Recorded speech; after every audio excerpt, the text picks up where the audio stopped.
Just a few weeks ago, the Boston Red Sox were a mess. A team that so many people were extremely high on walking into the season looked absolutely and unequivocally lost. And then they made one of the most shocking moves that we have seen in years, trading away Rafael Devers. From the outside looking in, it felt like the Boston Red Sox were seemingly giving up on this season, but instead of collapsing, they caught fire. At the time of recording this video, the Boston Red Sox are coming off of 10 wins in a row and are the hottest team in all of baseball. I can honestly say that nobody saw this one coming.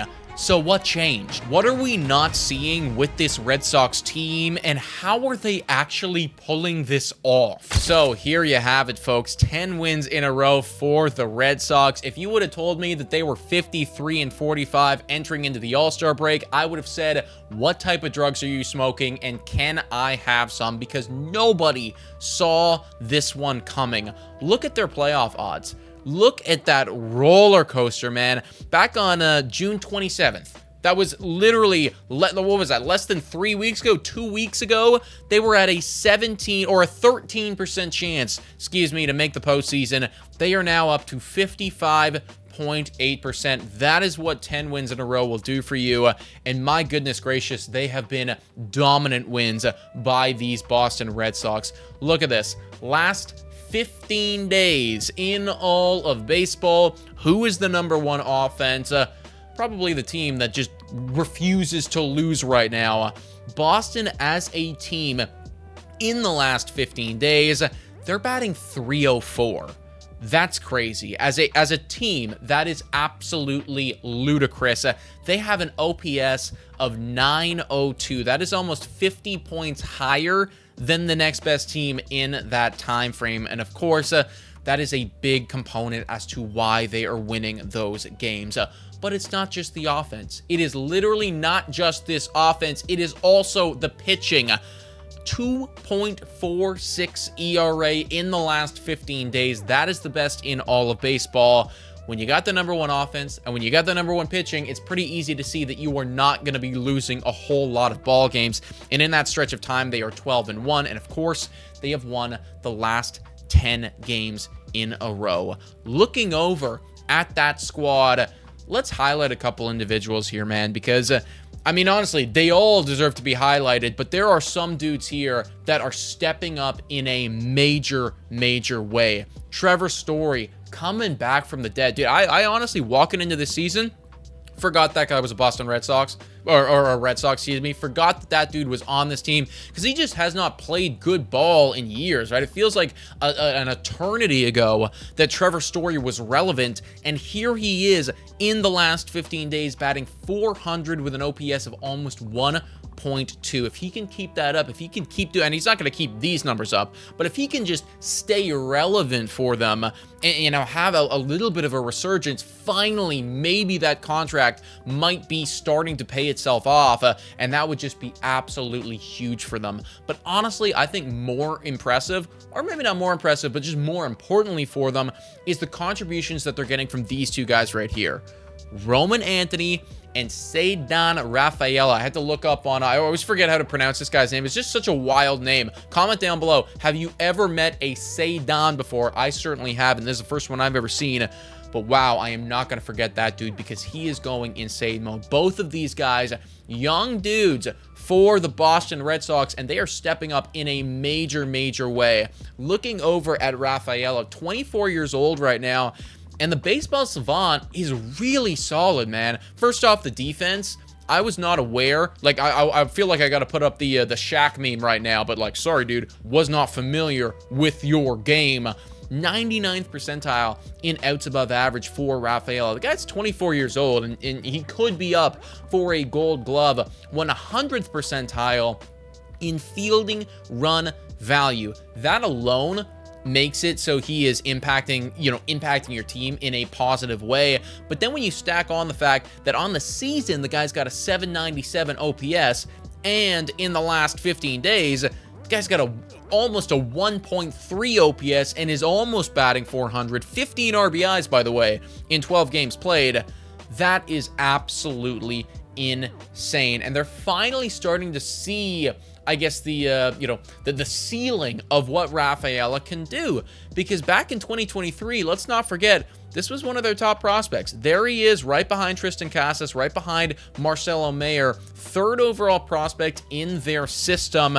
He came up for the last couple years. You know, he was up in 2023, only 83 at bats, so very small sample size. But then last year, he played a full season with them, and the bat was like really mid. You know, I think honestly below what a lot of Boston Red Sox fans were hoping for.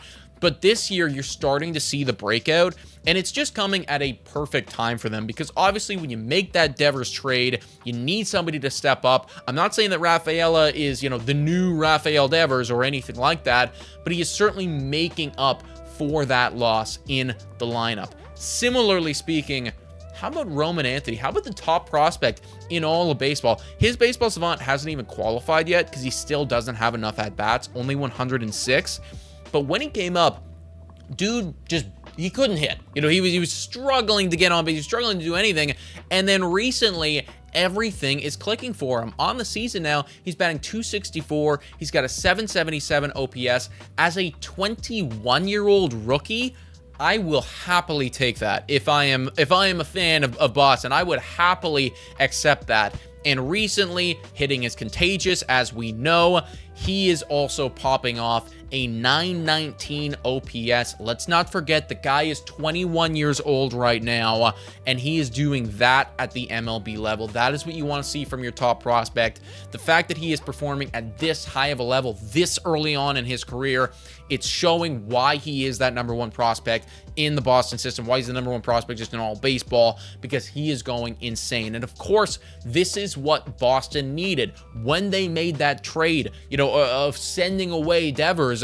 They had to have these contributions, because when you look over at that lineup as a whole, okay, it's like you got Duran up there, and, you know, Duran started off a little rocky. He's starting to pick it up, 21st in the last 7 days, so he's picking it up as well as the season's gone on. And you had Bregman, but when Bregman was out, it was like, okay, who is in this lineup that we can actually count on? Because we couldn't count on Anthony at the time. You know, Abreu was breaking out, so that's nice, but Trevor Story, we couldn't really count on him. You know, Rafaela down there at the bottom, couldn't really count on him. Now you're seeing these guys in this lineup, and because they're breaking out, you're going, okay, it's starting to fill up a lot more. When Roman Anthony comes up to the plate, I'm feeling really good about it. When Wilyer Abreu comes up to the plate, I'm feeling really good. When Trevor Story steps up, I'm feeling like we got a chance. And then having Rafael down there in the 9 spot, this lineup, all of a sudden, it's like, oh shit, this is a deep lineup. And when they lost Devers and when Bregman went on the IL, I was looking at it, I was going, oh man, this is 9 guys that I am just not sure about. But all of a sudden, after this last 10 days, you are seeing the damage that they can do. And the best part, I think, about all of this for Boston is just the depth that they have. Look at the bench, man. Look, I totally forgot about Yoshida, but here he is, back from injury, just came back. He's got a .762 OPS. Obviously, very, very small sample size, but this is somebody that in his career has a .775 OPS, and we've seen can be very good and very consistent for these Boston Red Sox. Now, I do need to, because I've been glazing up the lineup, I do need to give some credit to that pitching staff. These top 3 right here, Crochet, Bayo, and Giolito, hats off.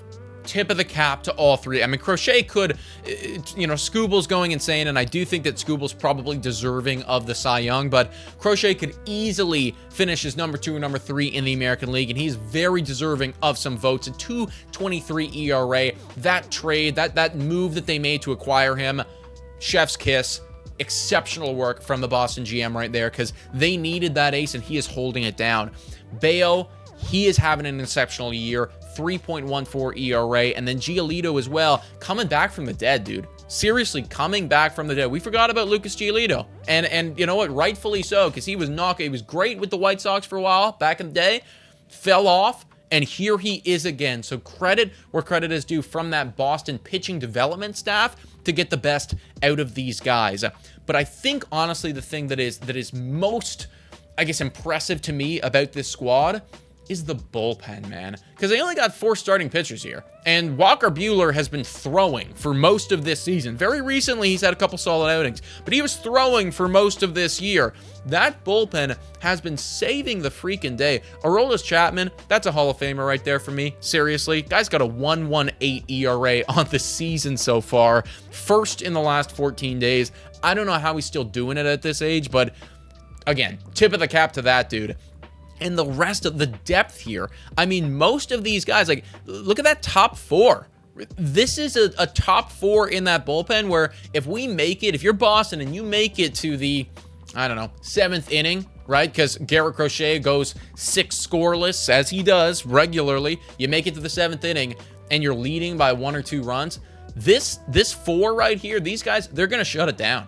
You're not going to be able to score any runs off of this squad. So Boston, I'm so shocked, and honestly, like, I don't want to say I'm not proud because I'm a Toronto Blue Jays fan, so I'm doing my best here to take my bias out of it. But you know what? I do think that a major credit needs to be given for this team for the resiliency that they've had, because any other squad, after you lose Devers, you could throw in the towel. You could say it's over. This squad hasn't. But folks, let me know what you think about all this in the comments down below. Thank you so much for watching, and I'll catch you next time.